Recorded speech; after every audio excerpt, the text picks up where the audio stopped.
Монголын зохиолчдын эвлэлийн шагналт зохиолч На Пүрв сэтгэлийн нар жаргадаггүй. Тууж 4-р хэсэг.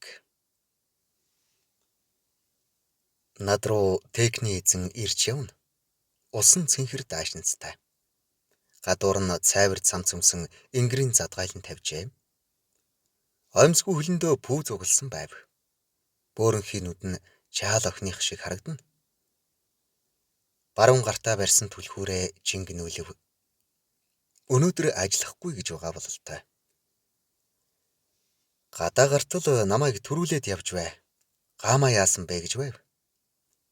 Хавцсан мөрөө буулгаагүй байтал техний эзэн гарч ирээд Гаамаад хэдэн үг хэлв. Гаамаа энэ шатаад авирах юм байна гэд шат руу зүтгэлээ. 2 давхурт гаруут жингнүүлээд байсан түлхүүрээр хаалга нээтэл кофений үнэр сэнхийж сэрүүн өрөөний бууйданд тухлан би Гаамаад уншиж өгөв. Нар саарл тэнгэрийн нэмгэн үйлсийг нэвтлэн бараг тэнгэртэй бээрч байгаа итай ялтайна. Тэр нар ундраг доор худгийн ус шиг нүдэнд хүйтэн харагдав. Тэнгэр ийм байгаа болохоор чавар хацар хайрч байв. Сургуулийн галч дүлий цаадал ханам пэшингүүдийг улайстал галлаж байлаа. Өнөөдөр аймгийн намын хорооны товчооны гишүүд улсын уралдаанд тамирчин бэлтгэсэн багш Сарайсан дамбын 45 хоногийн ажлын тайланг хэлэлцэж байгаа.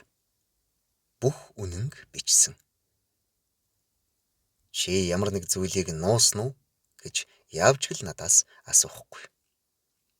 Харин бүх үннийг үлдээлгүй бичсэн учраас намайг шийтгэн гэж мэдэж байлаа.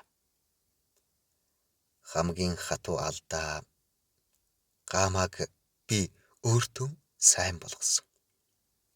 Үүнээс болж би намаас хөөгдөнө гэж бодохоор зүрх нь өвдөж байв. Тэр нэг өдөр аймгийн намын хорооны товчооны гишүүд хуралдаад тарж байв. Тэд аймгийн төвд ганц байх рестораны ард нийтэд үйлчилдэггүй тусгай өрөөнд цугларав. Нүд хужирлах юмгүй том өрөөний голд тавьсан 2 метрийн өргөн 8 метрийн урт ширээ тойруулж тавьсан царсан сандал дээр суугаад арай л өндөрдүүлсэн мэт тайзанд өлгсөн болор унжуурхтай гэрлийг орж ирсэн хүмүүс заавал харна. Тэндээс гэрэлтэх 10 ламп өрөөний сүүдрийг бүрэн хөөхгүй болор унжуурганы сүүдэр аяга тавган дээр тусхна ширээн дээр тарлан үхрийн арьс хаясан мэт. Өөдөөдөөсөн харж суусан дарга нар утга учиргүй энэ том ширээнд жижигдээд тогооны халив шиг шаадсан тавган дээр хийсэн шөлийг цуглуулж уух гээд хөлсөөн бур зайлгаж байв. Нийтийн соёлыг дэлгэрүүлэх сэхэтнүүд нь тавгнаас ногоотой шөлийдэх дадал хэвшилд суралцж байгаа нь энэ. Трүүчээсээ халбах сэрээ дуугаргаж шор хийлгэн оожилно. Завхарсан юм. Номсом харавдаг согтвэр гавьяат үйлс бүтээ химгэн дархан мужааныг хэнч заана. Сарайсан дамб шиг биеийн тамирын багштай бол сайн юмсан. Бямба багш Сарайсан дамб багшийг арай л хэтрүүлдэг хүн юм гэж хэлсэн. Харин тэр нөхөр чинь өөрөө хэтрүүлж уугаад байгаа юм биш үү? Тэр айхтар хоон чэй хулсад болсон байц сурын тэмцээнд төрүүлээд иржээ. Сарайсан дамб багшийг яах гэж байна? Тэр яах вэ?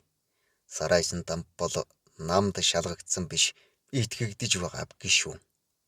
Итгэгдсэн гэдэг шалгагдсан гэсэн үг биш. Гаамааг яах гэж байна? Түүнийг төрүүлнэ гэж Бямба багш хэлсэн. Согтуу хүн ийм л байгаа юм. Тэр одоо юу мэдэж тэгж хэлдэг байна да. Нөгөө охин юу болж байна? Багштай дурлсан ч гэх шиг авир живэр сул яриа гадуур байна да. Тэр сул үг биш ээ. Хүй заавхарсан юм. Тэгээд юу болох гэж байна? Эмчин үзлэгийн дүгнэлтээр охин бие нь хөндөгдөөгүй байна гэсэн. Заваарсан юм. Замбраагүй охин шиг байна. Хэн нэгэнд сэвсэн бол хийсэн хэрэг нь сараасан дамб дээр буух байж л дээ. Заавхарсан юм. Одоо тэгээд юу болох гэж байна? Нам хүнээс шударга байхыг шаарддаг. Тэгээд сараасан дамб шударга байж чадсан л байна шүү дээ. Саяхан нийтийн үзвэрт Зөвлөлт холбоот улсын их театрын жүжиг тавигдлаа. Манайхан үнсэлцэж байгаа жүжигчдийг харж чадахгүй гарч гүйцгээсэн. Ичимхий байгаа биз? Тэгтэл үндэ ичимхий байна уу гэвэл үгүй юм. Тэгтэл харанхуйд өвөр дотроо нэг нэгийг хайж олоод тэмбүүгээр өвчлөөд байгаа болсон. Нүүрнээсээ бусад арсыг нуух, хүнд хайртай болсноо нуух мөртлөө харанхуй болохоор болгоон байчих юм. Тэмбүү өвчнөө үйлдвэрлээд эхэлнэ. Гэрэлтэй өдөр бүгд үгсэн юм шиг намж юм. Гэрэл унтрахаар үгсэн хүн нь ам орж энгэр зөрүүлдэг зуршилтай. Тэрвнэ. Тийм байна шүү. Хүнд хайртай болох. Хайртай болсноо нуухгүй байна гэдэг бүдүүлэг харанхуйгаас шал өөр зүйл юм. Энэ бол сараасан дамб багшид баярлахч зүйл биш. Гомдоод байхч зүйл биш. Харин тэр ховживын асуудал биднээс холуур өнгөрсөнд баяртай байна. Бидний хэн маань ч сараасан дамб шиг байж чадахгүй. Бид үнэндээ бараг бүрэлдэхүүнээр намын сахилга бат дээр сараасан дамб шиг байж чадахгүй байна. Тэр сайхан охин тэгж сэтгэнх юм бол нам үнэндээ чухал биш болно шүү. Нам сараасан дамбыг охины сэтгэл санааг садар самуун руу уруу татах оролдлого хийсэн гэж арга хэмжээ авах гэж байна. Үүнийг эсэргүүцэх хүн бидний дунд байхгүй гэж үү? Бөөрөнхий юмнууд. Завхарсан юм. Тэр охин сараасан дамб багшийн нэр төрийг гутаасан. Харин эсэргээрээ тэр охин сараасан дамб намын шалгарсан гишүүн болохыг нотолж өглөө. Энэ шийтгэл бол муу шагналаас илүү нэр төртэй шийтгэл юм шүү. Хийсэн үйлдэлийг садар самуунд хамааруулж болох ч ямар ч үед тэр охиныг аврахын тулд өөр арга байгаагүй.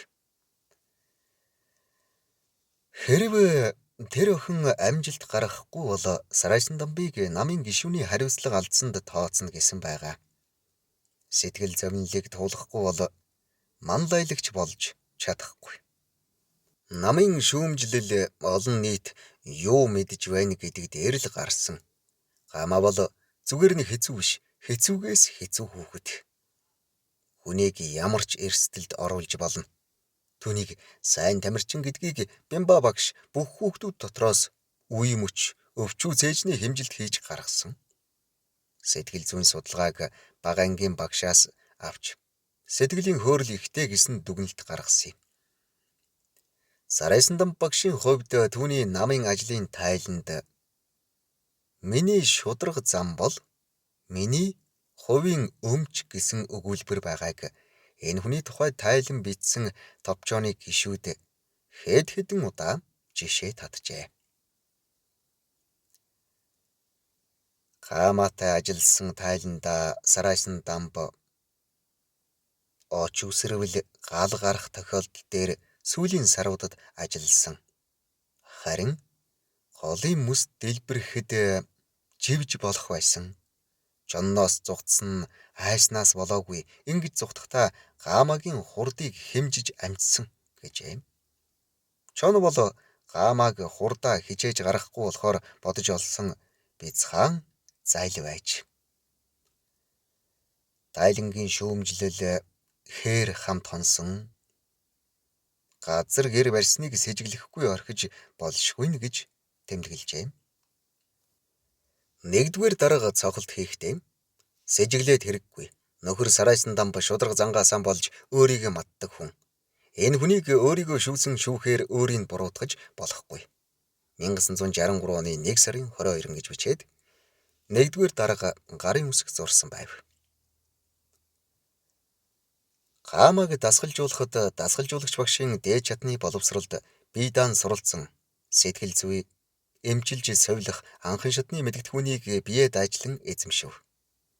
Би маш их тэсвэр төвчээр гаргаж Хаамаг болон өөрийгөө удирдах сэтгэл зүй дээр ажилласан. Ядрахыг даван туулж эрүүл байхыг онцгой анхаарсан. Хаамаг халамжилсан өдөр бүхэн түүнийг асуудалд оруулж байсан нь миний гол алдаа болж байсан ч тэр хүний сэтгэл зүйн өөрчлөлтөд багш хүний хувьд том болгоомжтой ажилласан гэж бичсэн өгүүлбэр доогуур улаанаар зурж талингийн зах дээр хаалтан дотор сайн ажилласан байна гэж бичжээ. Нарийн тахир гудамжны төгсгөлд дээш өгсснийг тахир гудамжаар ороход дахин доошоо уруудсан нарийн тахир гудамжаар орж бичиж буйгаан ойлгохоо болж байгаа шиг явж буйгаан ойлгохоо болж миний баруун гар талд баруун зүг байна уу? Урд талд урд зүг байна уу гэдгийг мэдхэн болж төөрнө. Хаамагчийг хаашаал явна дагаж төрчихвүү яав гэхэр нь хэлэх үггүй болж за дүүрс хэрэг гээд явхаар нь дагаад алхтал Бриж кафе бекери гэж латин үсгээр бичсэн неон гэрлийн самбар харагдана. Ямар ч байсан бид хоёрын төөрч бас олоо сурчсан зам хашсан байшингийн бөөрөнд наалдсан хаалгаар ортол үйлчлэгч эмэгтэй миний пальтог авч өлгүүрт өлгөөд шаахаа авчирч өгнө. Худлаан дайлж үүдний өрөөний тавиурт тавиад шаахааг хөлдөн өглөн түүний заасан нарийн хонглоор явж өмнө тулсан хаалгаар ороход Нэмүнэгийн гэрлүү ороод ирнэ. Би түүнийг эдний гэрийн араас ордог хаалга гэж таадаг байлаа. Хананд мөнгөн хүрээтэй жаазанд самны мөрөөр үсний нойтон мөрн арилаагүй хар үсний доор цагаан шаргал өнгө тавьж тэр өнгнөөс намайг томоогүйхэн харцаар ширтэх царайлаг бүсгүй уран зураг өлгсөн нь надтай харц тулгардаг байв. Энэ хөрөг Нэмүнэгийн охин Саран чимгийн хөрөг бөгөөд түүнтэй би кофений газраас гарч эднийд орж ирэхдээ таардаг байлаа. Миний тааж буугаар урд талаас нь ордог хаалганы дотор хананд хятадын даавун дэнлүү тавьсан. Ширээ тохиолдсон сандал дээр өнцөгдөж суусан долгионтой үсэн дээр брэдгэн малгай ард агзруугаан дарж өмссөн царайлаг эмхтэн мөнгөн жаазтай фото зураг өлгөөтэй байх нь Хаамагийн үеэлэгч Саран чимгийн зураг байв. Энэ хоёр зурагт хамаг анхаарлаа шилжүүлэх надаас Хаамад зүсэг буруулж зарим нэг юм асуувал хариулахгүй шүү гэсэн дүр төрх гаргаж доош харснаа. Нэмүнэгийн авчирч өгдөг кофеноос балгаж хэсэг чимээгүй суудаг байв. Энэ байдалд дасах биш эднийд байх дур хүсэл алга болж Хаамаг би албадан байцаахад ядраад байна. Санаанд юу ч орж ирэхгүй юм. Юу лээ дээ. Тэгэхэд юу болсныг мартжээ. Маргааш болъё. Чи хүнийг арай л хитрхи шалах юм гэсэн хаагдмал үгстэй мөргөлдөх үе бас ирнэ. Би ч заримдаа бүр яар шиг зүгээр л зохиогоод бичиж энэ баримтат уран зохиолд өөрийн орон зай гаргах гэж ингэж зүтрэх хэрэг юу байна гэж боддог болов. Яг ийм тавгүй үед Хаамаа толгой дээгүүрээ хөнжил нөмрөөд хэвтээд өгнө. Ингэж сэтгэл санаагаа шилээх юм бол өөрөө яах гэж тэр Саран чимгийн зургийг орох гарах хоёр хаалган дээр байрлуулж хүн сонирхож харсны төлөө сэтгэл санаагаа хямраадаг байна гэж боддог байлаа. Бид хоёрын дунд ийм таагүй байдал үүсэнгүүт Нэмүнэ над руу найрсаг дотн зангаргаж загас шарж өгөн хоёулаа энэ өдөр нэг эр хүн шиг байцгаая. Залуу хүү чи үргэлж чавганцтай зууралдана гэж юу ахав дээ гэд гитар тоглож орсоор тунж сайхан дуулна.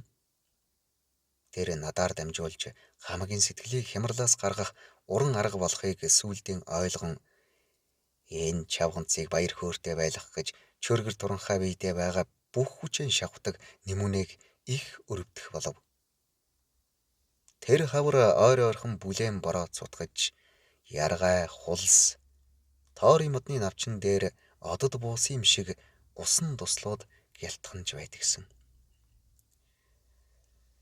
Борооны чимээ гэртийн харвил яасан гэсэн аялгау миний зүрх сэтгэл рүү цутгаж байг суух газраа олохгүйд хүргэн. Намайг ингээд ирэнгүүт гаамаа хөөхөн ааштай болж хөнөөхийг чинь саналаа хөө. Ингэсэн юм байна гэдэл өөртөө улаан минь аяглан надад халуун кофе бариулаад л ярианда орно. Нэмүнэ намайг аргадан элдв амттан идэж уух юм ширээн дээр овоолонгоо. Та хоёр ч өнөөдөр аваа шүү. Юм идэж уугаад маа үүнийг ид. Хамт гэж янзтай шүү дээ гэд ямар нэг амсч үзээгүй идэх юм бариулна. Идэж уух зүйлээ Нэмүнэ интернетээр захиалдаг болохоор Нэмүнэд гарч орох галдгоотой зууралдах хэрэг гарахгүй. Нэмүнэ ихэнх цагаан байшингийнхаа дээвэр дээрх биеийн тамирын талбай дээр каратегийн дасгал хийж зурагт харж өнгөрөөнө.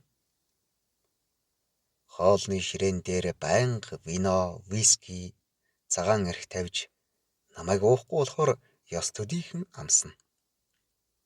Бэлтгэл бол зөвхөн ялахын тулд хийдэг тэсвэр төвчээрийн сургууль юм. Амтэн шүү дээ.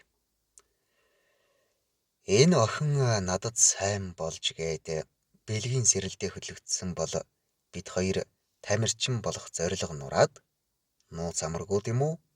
Миний од хазаагаагүй бол түүний эхнэр болох байсан. Багшаас айхтар тэсвэр төвчээр гарсан. Хээр хөдөө хэн харах вүлээ? Дэрэгд нь улайцсан төмөр шиг болтлоо дурлцсан охин яваад байгаа. За яавал гэд дараа давбал би өөрөө бэлэн байсан.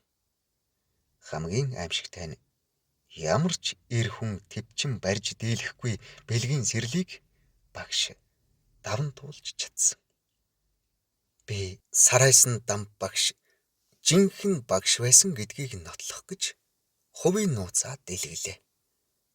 Тэрнээс энэ миний насны хүн ярих сэдэв биш. Би чинь ач зээгийнхээ үрийг үзсэн өндөр настай эмээ. Ийхүү их зориг гаргалаа. Би гаамаа руу харж одоо юу үлдсэн бэ? Түүнийг хэлээд өг. Би нэг зүйлийг олон удаа асууна. Түүнээс залхаагүй үсттэй. Ярих яриа ийм амархан дуустдаггүй юм гэж хэлээд би дууга нам хурааж нүдээ анилаа.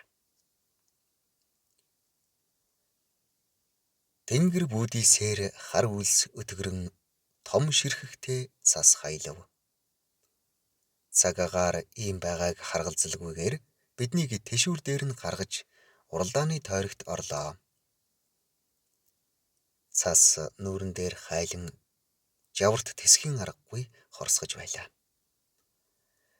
Хам хүчээ шавхан тишвч миний урд орсон арваад тамирчны хэдийн гүйцснээ мдээгүй байтал цагаан хоолойгоор сүүлийн тойрог гэхэд байгаа бүх хүчээ шавхан гүйж барайны газар татсан улаан туузыг төрж түүндээ орооцолдон унав. Нүүр хорсож бэлигийн хүргвэл цус гоожж байв. Намайг энэ уралдаанд авч ирсэн Бямба багш энд байсангүй. Дахин таарсангүй. Хожим нэг өдөр хөдөлмөр сонин уншиж байтал Өвөр хангай аймагт цан тэшүүр хүндийн өргөлтийн тамирчин бэлтгэж байгаа Бямба нь тэшүүрийн спортын амжилтыг 43 секундээр ураг шахиулан рекорд эвдэж тэшүүрийн спортод түүхэн амжилт гаргалаа гэж бичсэн байв. Уралдааны замд миний нүүр их хөлдсөн учраас би гэмтлийн эмнэлэгт хэвтэж 20 хоног эмчлүүлж идэгрээд эмнэлгээс гарах болов. Миний шагналыг Анастасия Ивановна Цэдэнбал Филатова гэртээ гардуулах болсон тул намайг эмнэлгийн тэрэг их тэнгэрт хүргэв.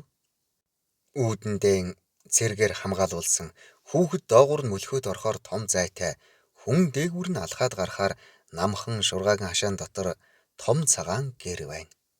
Яваад ортол луу ороосон луу нь амьд юм шиг тийм битүү сэлбэртэй багныг цагаан зааны нуруун дээр тулжээ. Гэрийн доторх бүх тавилга сандал ширээ, шүүгээ, цөм мебель тул бүр сонин харагдж байв. Шалан дээр нь битүү хивстэй. Гэрийн зүүн хаяанд цэцгэн хээтэй, шилэн хаалгатай дөрвөлжин сав байх нь боловсон жорлон усанд орох газар байв. Гэр нь усан халаагууртай болохоор зуух яндан гэж алга. Энэ айлын хоол унд хааны газар хийгдээд зөөврөөр ирдэг бололтой. Анастасия Ивановна Филатова гуай урт ноос нь даашинс дээрээ сарнай цэцэгтэй алчуур мөрөө бүтээн тохож совдон чимэгтэй зүгээр хатхан тогтоогоод хөлдөөн төрийг нь тайрсан эсгийн гутал шиг хэлбэр хийц тааруухан эсгийн шаахай угалжээ. Гамаад брейк нэртэй шилтэй аршаанаас аягалж өмнө нь тавиад тавгтай усан үзмээс аяганд дүүргэж өгөөд чамайг орсоор сайн ойлгож байгаад баяртай байна. Тэгэхдээ бид хоёрт сайн бүр хамгийн сайн орчуулагч хэрэгтэй гэд үүдэнд суусан залууд. Галсан гэдууд гэв. Гаднаас цагаан пиджак костюм өмссөн хурц шонхор хамартай лакан хар ботинктэй ганган цэмцгэр орж ирээд Анастасия Ивановна Филатова нилээд зүйлс ярив. Ийхүү галсан орчуулж өгтөө.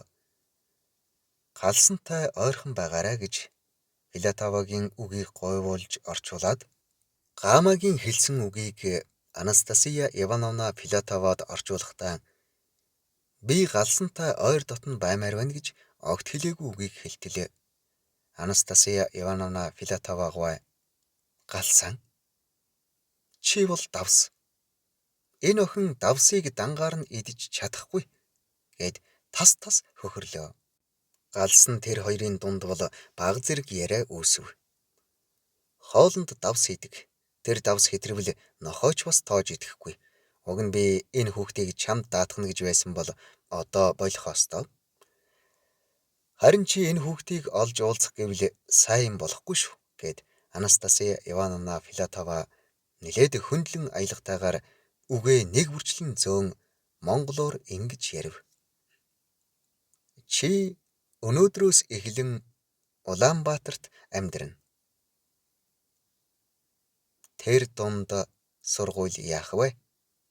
Чи төгсчихсөн гэж бодож болно. Би чиний орос хэлний бэлтгэлийг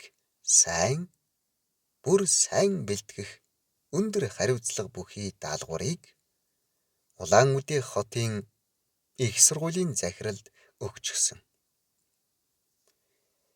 2 хоног манайд надтай хамт байж угаад Улаан-Уд явна гэлээ. Би ээжтэйгээ ярмаар гэвэл далаа хавчин татгалзаж. Танай ээж бүгдийг мэдж байгаа. Би чамайг утсаар яриулна. Би чамайг Киев хотын барилгын инженерийн сургуульд сургана. Бас тэнд тэшүүрийн тамирчид бэлтгэнэ. Монголд нэн түрүүнд барилгын инженер хэрэгтэй байна. 1-р зэргийн тамирчин хэрэгтэй. Чи 1-рт байх болно. Гүйцээ гэд хуруугаа гоцолзуулан их ууртай хэлв. Анастасия Ивановна Филатовагийн өгсөн тэмдэглэлийн зузаан дэвтрийн голд одоо надад хэн байна? Ганцхан чимэн байна. Тархинд хөврөх чи даанч барагдахгүй. Дандаа л чамайг мартах гэж хичээхээр дандаа л чимэн бодогдно. Улам биерийн үзүүрт наалдсан өчүүхэн улаан гуашаар чамайг би зүгээр л зүрх болгож зурсан. Энэ бол би чамайг анх сэтгэлдээ үлдээн дэвтэр дээр зурсан чиний зураг юм шүү дээ. Миний үеэлэгч саран чимэг гэж хангинуур сүх шиг эмгтээ ирчүүдийг түлээний мод шиг хагалж илчгэрэлтэн дулаацдаг зоригтой бүсгүй би саран чимгийн зааж өгснөөр чиний өмдний тэлэгчин тайлахад чиний надад багш болоод байгаа нэрлэхүү цан миний хөлийн завсарт бяцхан чийг төдийхөн болж хагарах юм шүү дээ гэж бичив. Хаяа түүний нүдэнд аянгийн гялбаа гялсхийх шиг гэгээ татаад удалгүй нүдэнч нүүрэнч үлдээ тэнгэр адил барайн сүмэн. Түүний царайг юутай зүрлэх вэ гэхээр шар гэгээ тасарч бүрий болохтой л төстэй. Өөдөөс нь харвал зориудаар хол хөндий гэдгээ мэдрүүлж газар шагаан гүн бодолд автна. Суудлаасаа босхоор тэнгэр харан гэдээж хөлдөө нүдтэй юм шиг бардам сэхүүн алхана.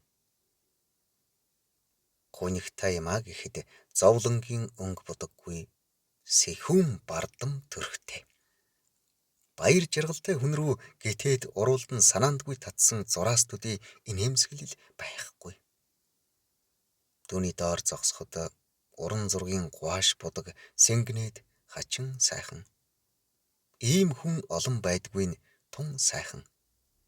Ирчүүдээс тэс өөр нь хондлогоо шүргсэн тас хар гизгэн ганц сүлжин үзүүртэн цуваа зоосон хэлгсэн сур зангидсан ийм сайхан гизгтэй эмэгтэй хүн одоо цагт байхгүй гэж бодогдуулам. Өөрийгөө царайлаг гэж бардам дээгүр үнэлдэг саран чимэг энэ эрийн сүрд дарагдан яана миний зүс царайч гэжтэй гэж сэтгэл түгшин шалчиж байлаа. Зураач дөнгөн данган үзүүрэн нийлсэн байх гэмээр хошуу альчуур толгойд жигвитл зангидахад түүний баг зэрэг жартайсан алгнууд нь бүр гоё. Битүү захта цамцсан дээр савхин хүрм задгай өмсөн ориг жинсэн өмдөн доор модоор зороод лагтж будсан юм шиг зузаан ултай монтгор хар ботинк өмссөн яаж ингэж өмсөж зүүхийн зохицлыг олдог байна гэмээр. Халааснасаа буйти янжуур гаргаж ирэн уран хийцтэй ширэн гэрт гэрэлтсэн асаагуур гаргаж галдурл зүүлэн тамхиа нэрх нь тамхи татаад заваарсан амтан гэж хэлхийн аргагүй. Саран чимэг хүссэн ирийнхээ өмдний тэлээг шууд шулуухан тайлдаг байсан нь янхан сэнхэн авир биш. Өөрийнх нь сайханд муужран зориг зүрхэн мохсон эрийг өөртөн ойртуулах омголон хүчтэнхээ байсныг сая ухаарч нүд нээгдэх шиг болов. Зураач руу хартал тэр харц буруулан зөрүү харлаа. Зураачийн энэ зүс царай харц буруулах биш, түүний бардам дээрэнгүй дүр төрх байв. Тэр хоёр тохиролцсонгүй. Зураач замчлан саран чимэг мөрчлөв. Тэд хүнээ багтаахан болсноос зайран дүүхэлзэж тэнгэрөө цойлсон өндөр харшийн цахилгаан шатанд орж өгсөх 15 тоог дарлаа. Саран чимэг сар бүрийн 15-ны өдрийг төрсөн өдөр болгож амтанд билуурч өссөн баг насаа дурсаж хүний газарт үсэн цайжгүй ээжийг санах гэтэл цахилгаан шатны хаалга нээгдэн 15-ны тухай бодол сарнив. Алганы хэгээр дэлгэцэн нээгдэнгүүт оровт мэдээ цуглуулан төр саадсны дараа эзнээ таньдаг автомат хаалга нээгдэнгүүт хүн зүргийн амьдралаа өөрчилсөн зураачийн хэд чамин урланд орж ирлээ. Энэ орчлонд гүлэг шиг нүднээс нь цагаас худгалдсан гуаш усан будгийн амьд үнэр сэнхийсэн танхимын тааз голлсон гэрлийн доор тавьсан нэн эртний царс модны хожуулын хөрст газраас нь хүү татан ховхолж энэ харшийн рам зангидах цагт тавьж шалны цутгуурт шигтгэн хайсан нь зураачийг тоостын зайнаас муужрахын цагт энэ орд харшийг авах үйлдэл эзэн яаж махан идэж хог руу хаях болоо гэж бодовт яг одоо энэ ажлыг хийх гэж буй мэт ясан янгинаж тоолгой өвдөв. Зураач саран чимгийг удсан хүүхэлтэй шиг удирдах байгаа биш. Саран чимэг зураачийн биер янтайг тааруулж өнгө будгийн аядан тааруулж байгаа нь энэ. Саран чимэг сандлын өмнө ирж хамаг хувцаан хайхрамжгүй тайчин биесэн салгаж хаяад зураачийн ариун цэврийн өрөөнд орж шүршүрийн халуун хүйтнийг хольж зогсохдоо орчныг аживал зураач түүний хэрэгэлдэг шампунь, ангижруулагч, бие угаах хэрэгсэл цацдаг сүрчиг, нөмөрдөг альчуур хэрэгэлдэг үс хатаагч эндүгэл нэг бүрчлэн авч зогстой байрлуулсанд өөрийн гэр суудсанд ирсэн мэт уужран тайван чөлөөтэй усанд орж тэр бүхэл ванны өрөөндөө уудаг кофе бүр тавьдаг оршилд нь байрлуулсанд тааламжтай гэж инээмсэглэн зөөлөн бүрээс сандал тухлан бие хатаагч халуун салхит сэнсээр бэлгэрхтний үлээлгэн уруулдаа таалан шимж кофегон ууж дуусгаад ажилдан орохоор зураачийн урланд орж ирэв. Зураач холоос татан өөрийн дотор өнгөн тавьсан уран зургийн жаазаан байрлуулж өнгө будгаан дэлгээд саран чимгийн бэлэн байдлаа эзлэхийг хүлээн өөрийн шигдэх дуртай сандалд суун компьютерон шагаажээ. Царс модны хожуул дээр тавьсан дэвсгэр түшлэгийг саран чимэг эзлэн тухлахдаа гайхалтай гэж уулгаалдав. Зураач өөрөд энэ хожуул дээр суусан натурын зургийг камераар аваад хүссэн хөлсийг өгөөд огт дахин холбогдож харьцахгүй асуудал үүсвэл энэ гэрээг хуулийн өмнө хүч төгөлдөр баримт байх болно гэсэн гэрээнд гарын үсэг зуруулаад эрхийн хээгээр баталгаажуулан хөөж салахын түүс болдог байсан бол энэ удаа хэд даварсан аяг маягтай өндөр нуруу бундан өгзөг урт шулуун хөл хүний мөчөнд яагаад ийм зогсон зохимж болдог байна гэж дуу алдмаар сайхан өвдөг. Улаан дорн дотоожны цаана хүрэнтэх бэлгэрхтнийг харуут хамаг сэрлэн сэрсэн ч өөрөө сүгдэг шиг болов. Хамгаалагч натурын гэрээт хөлсийг сохор зоос гээйлгүй тоолж авсан болохоор удаан зурж энэ хансан үнтэй үзэсгэлэнтэй хүүхэнд ойртохыг хичээж байв. Мэргэжлийн натур зураач хоёр хоорондоо үг сольдгүй алтан журмаан барьж байв.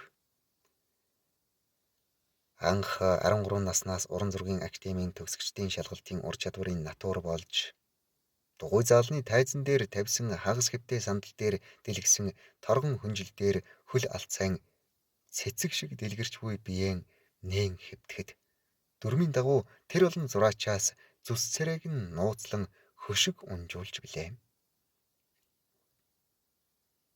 Дэлхийн өнцөг булангаас ирж Рэпний нэрэмжит уран зургийн академийн шалгалт өгч буй зураачдын царайг харах хүсэл саран чимгийг хорхой суулж байтал шалгалтын цаг дуусч тайзны гэрэл унтрахад дэрэгдэн нэг хүн сүдийгээд ирсэн нь түүний эмээ ээж Наташа байж билээ. Өнгөрсөнтэй бодол зүүд нь хутгалдаж зөөрмөглөө сэртэл түүний дэргэд 20 жилийн өмнө хорвоогоос одож төрсөн нутаг Киевт удгам модны дэргэд оршуулсан эмээ ээж нь зогсож байв. Эмээ гэд хашгиртал зураач уучлаарай би өрхөөн татгаа мартаж гээд таазнаас унжих цагаан гэрлийн дэрэгдэх товчлуурыг бильярдын цохиураар түлхтэл тааз Монгол гэрийн тоон болон дэлгэгдэж хөх тэнгэр харагдлаа. Натур зураач хоёр дүрм зөрчин дуу алдсан нь хэн нь нэгэн шин уран зургийн тэнгэрийг л нээжтэй.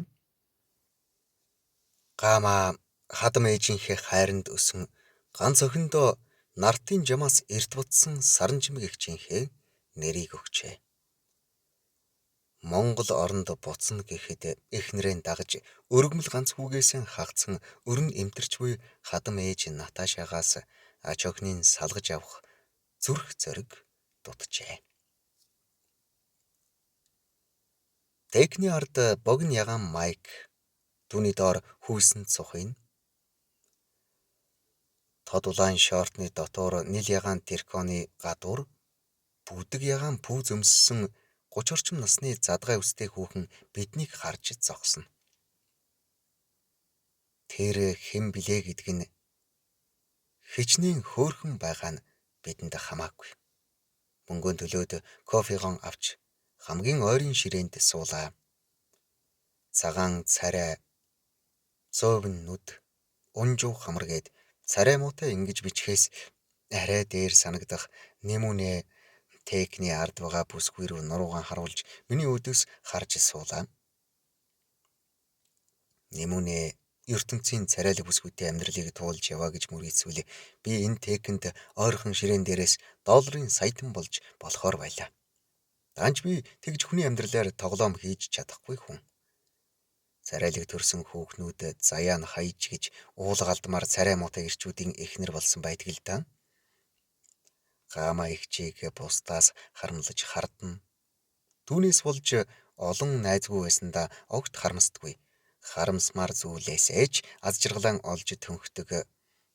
Нэмүнэ царай зүсэн муу болохоос зан төлөв нь бол сайн хүн. Нэмүнэ ер нь дайжгүй ир шүү. Түүний дэвтэрт байгаа нулимс бол Гамагийн философи. Сарайсан дамбын тухай намайг огт хүсэхгүй байхад яриад л нүдэнд нь нулимс гялтганан цээлэгнэх Гама ил харагдах психологтой гэж бичсэн нь надад таалагдж билээ. Нэмүнэ хөмсгөн өргөн хошуу цорвайн Гамаг аргадж байгаа нь муухай царайгаа эвтэйгэн өөрчилж хөгжилтэй харагдаж чаддаг харилцааны нандин мэдрэмжтэй хүн. Тэрээр техний бүсгүйтэй харц тулгахгүй хичээн нүүрний сайхан хувирлаа хамгийн түрүүнд гарган зочин болсон надад кофе захиалж түүнээс хариуд нь техний бүсгүйг тааламжтай болгож чадж байгаа нь миний муухай царай гоо сайхны өмнө үзэн ядагдах өнгө болдгүй гэдгээ надад үзүүлж байгаа гүн ухаан байв. Хүүхдэн бид хоёр тав тух тааламжтай байдал бүрдүүлэх гэж биш. Гама яаж сэтгэлийн хөргсөн мэс шиг үгийг кофе уух зур надад хэлэх гэж энд ирсэн нь л тэр. Нөгөө юу л да гэж намайг сануулхад тэр хүндээ тогдгонов. Ингэж байгаа хүнээс халирах биш, шууд тулхан дээр байдаг болохоор за би таныг анхааралтай сонсч байна гэлээ. Чиний уйлж байхыг хараагүй шүү хайрт минь гэж хэлжээ. Түүнээс миний хайр намайг сэтгэлээр унгах боломж олголгүй хайрлсан болохоор тэр гэж хэлэх байх гэж горьдсон Нэмүнэд Гама тэс өөр юм хэлэх нь тэр. Анхны хайр минь миний бүх нулимсыг сорчихсон. Ганц тусал нулимс үлдээж болно доо. Тэгэхэд байхгүй. Уйлах гээд хахаж байгаа хүн шиг ангалцдаг байлаа гэв. Энэ үг Нэмүнийг олон өдөр шархлуулж өөрөөс нь онцгой нэгэн болж төрсөн Сарайсан дамбад атаархаж байв. Сарайсан дамб бол үзэл суртлын цементээр цутгагдсан коммунизмын манлайлал. Тэр энгийн хүн шиг амьдарч элдв балай хэрэгт холбогдохгүй хүн. Би тэр манлайлагчийн баримл руу шангаар шаналл цацаагүй. Зүгээр л тэр хүнтэй ингэр зөрүүлэх хүсэлдээ согтож дурын шингэн ялгаруулсан гэсэн үгийг Гама эр нөхөртөө чи тэгээд яах юм гэсэн янзтай хэлжээ. Нэмүнэгийн сэтгэлийг хүний гар ирээн сүудэр ороожээ.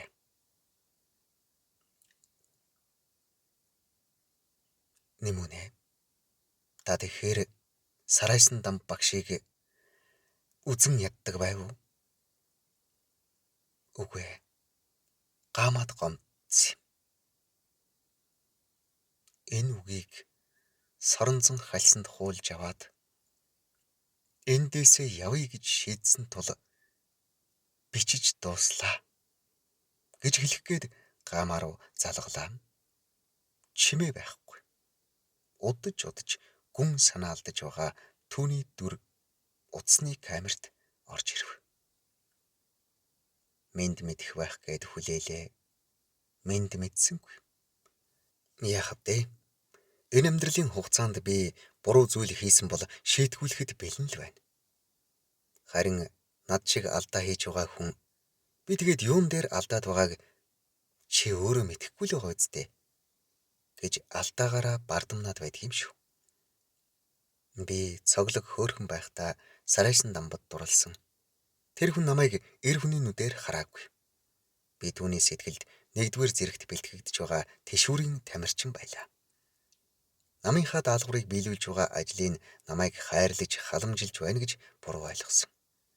Шал дэмий юм догдолж, хурд хүчний бэлтгэл хийж тэр уралдаанд төрүүлсэн. Надад тамирчны хүсэл мөрөөдөл бүхэл үнэрч байхаагүй. Хүн ийм байхад мандайлагчд хүнийг тэргүүний болгож бэлтгэж чаддаг юм билээ. Миний ялалт бол Сарайсан дамб гэж нам нь итгэл олгодог хүний ажлын тайлан байсан юм. Тэр тамирчин бэлтгэх ажлаа хийхийн тулд газар гэр барьж, галын дөлөөр дулаацуулж, дахаар хучиж, аманд хоол халбгаар хийж, хээр хамт хонсон намынхаа л ажлыг хийсэн юм билээ.